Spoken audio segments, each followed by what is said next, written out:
Sex energy के बारे में बताया जाता है। जिस ऊर्जा से हर बच्चा पैदा हुआ है, क्या वो उस ऊर्जा का सदुपयोग कर रहा है या उस ऊर्जा से अपने जीवन को ख़त्म कर रहा है? आज जितने यूथ मुझे सुन रहे होंगे वो अच्छे से जानते हैं, जैसे जैसे एज बढ़ती है 18, 19 ईयर्स, 20 ईयर्स, वो ना जाने कितनी चीज़ें मोबाइल पे देखते हैं, मास्टरबेट करते हैं, फिंगरिंग करते हैं, सेक्स में इन्वॉल्व होते हैं।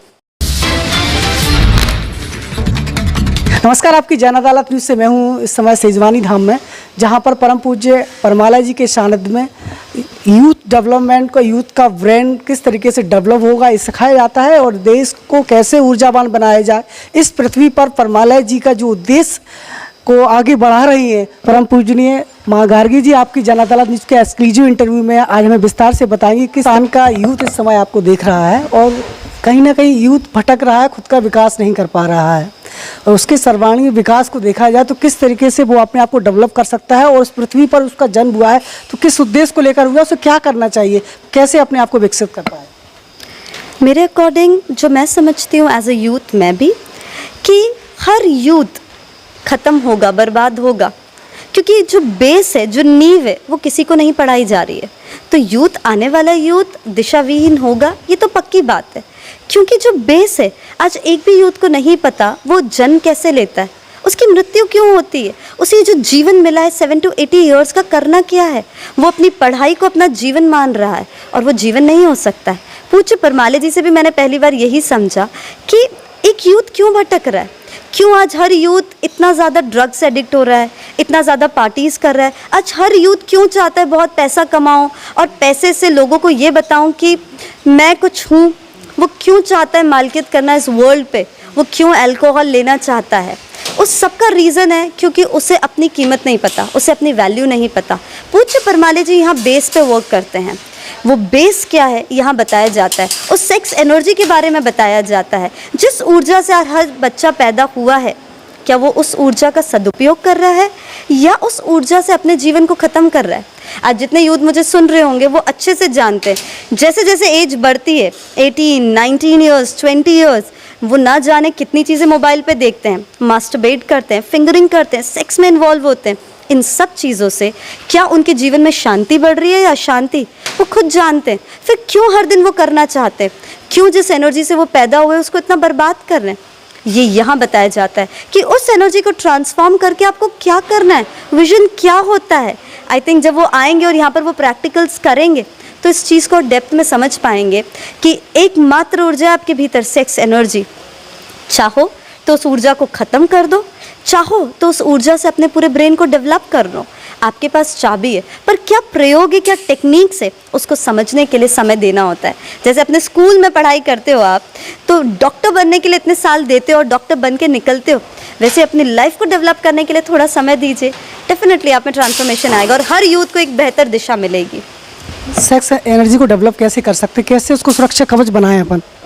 पहले सेक्स एनर्जी को डेवलपमेंट से पहले आप ये समझिए सेक्स एनर्जी होती क्या है। अभी तो किसी को यही नहीं पता, सेक्स एनर्जी भी नहीं पता, सिर्फ सेक्स वर्ड पता है। और सेक्स वर्ड भी सिर्फ उतना ही पता है जितना हम मूवीज़ में देखते हैं, जितना हम मोबाइल में जान रहे। अभी तक उसको नॉलेज ही नहीं है और जब तक वो नॉलेज नहीं लेगा, आप सोचिए ना, आपको यही नहीं पता कि मोबाइल क्या है, जैसे मुझे यही नहीं पता ये माइक होता क्या है, मैं इसका यूज़ कैसे करूँगी और इसको ट्रांसफॉर्म कैसे करूँगी।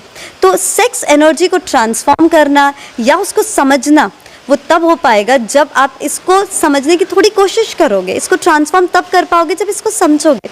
और वो समझने के लिए एक सुंदर सा प्रयोग होता है जो पूज्य परमाला जी का यहाँ सानिध्य में किया जाता है। इस समय पूरा देश देख रहा है और एक सवाल मैं ऐसा करने जा रहा हूँ जिस सवाल को लेकर के जब भी मैं इस सवाल को करता हूँ तो कोई लड़की नहीं चाहेगी कि इस सवाल को करना चाहिए, लेकिन मैं परमाला जी की शिष्या माँ गार्गी से ये सवाल कर रहा हूँ। छोटे कपड़ों को लेकर के अक्सर सवाल उठते हैं, तो लड़कियों का सवाल रहता है कि आप इस नज़र से लड़कियों को देखते क्यों हो। जब कोई लड़की छोटे कपड़े पहन के निकल जाती है, तमाम लड़कों है डिपेंड करती हैं कि छोटे कपड़े पहनने से सेक्स की तरफ एक्टिव लड़के हो जाते हैं, तो लड़कियों को कपड़े नहीं पहनना चाहिए। इसमें आपका क्या है, इस पर क्या कहना है आपका? मैं इसमें वैसे तो इसमें कुछ भी नहीं कहना चाहूँगी, क्योंकि मुझे लगता है कि हर व्यक्ति की अपनी एक सोच होती है। पर मैं मेरी सोच ये बताऊँ, जिस दिन से मैंने समझा कि मुझे मेरा परिचय मेरे कपड़ों से नहीं देना है, मुझे मेरा परिचय मेरे ज्ञान से देना है।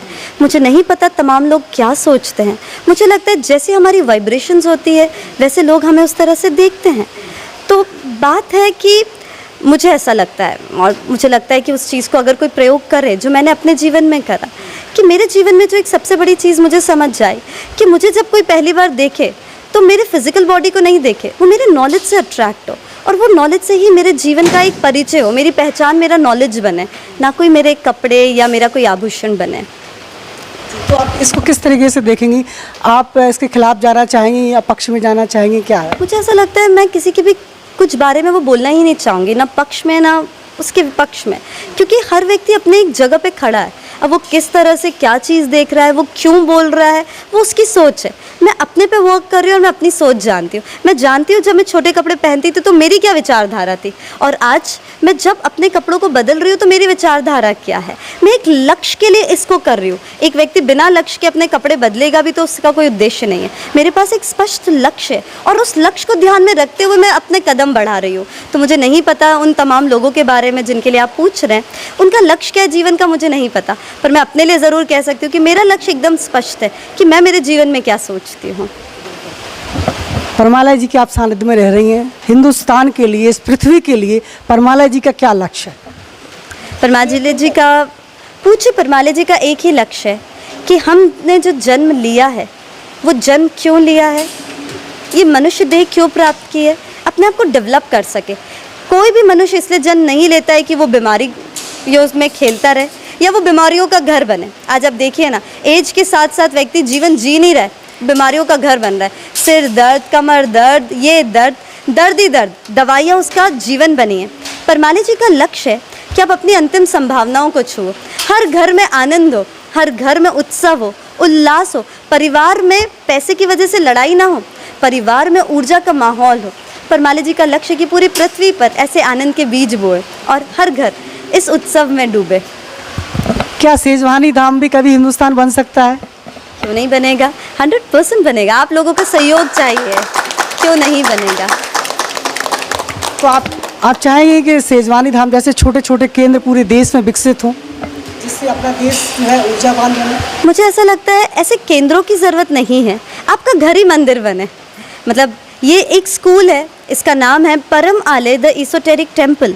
जैसे हम स्कूल में पढ़ने जाते हैं तो स्कूल में ही नहीं रह जाते, ऐसा थोड़ी ना होता है। स्कूल से शिक्षा प्राप्त करके घर में आके उसको यूज़ करते हैं। तो मैं भी पूज्य परमालय जी की कभी शिष्या नहीं रही। यहाँ गुरु और शिष्य प्रथा नहीं है, यहाँ फॉलोवर्स कोई भी नहीं है। एकदम स्पष्ट है हम कि परमालय जी ने जो पाया है वो हमें दे रहे हैं। हमें स्कूल में पढ़ाई कर रहे हैं, पढ़ने के बाद जब हम वो नॉलेज ले लेंगे तो अपने आप अपने घर पे जाके स्प्रेड करेंगे, पूरी पृथ्वी को घर बनाएंगे। तो हमारा ऐसे आश्रम खोलने का या अलग अलग सेंटर्स बनाने का कोई भाव नहीं है। हर किसी का घर मंदिर बने, हमारा ये भाव है। तो इस समय आपकी जन अदालत न्यूज़ के एक्सक्लूसिव इंटरव्यू में हमारे साथ माँ गार्गी जी जुड़ी हुई हैं। गार्गी जी, आपको स्वस्थ करने के लिए सेजवानी पर्याप्त है?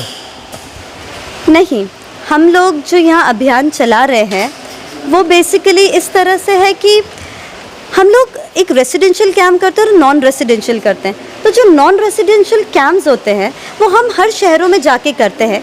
व्यक्ति वो कोर्स कंप्लीट करता है और फिर अपने घर में उन चीज़ों को फॉलो करके विकसित होता है।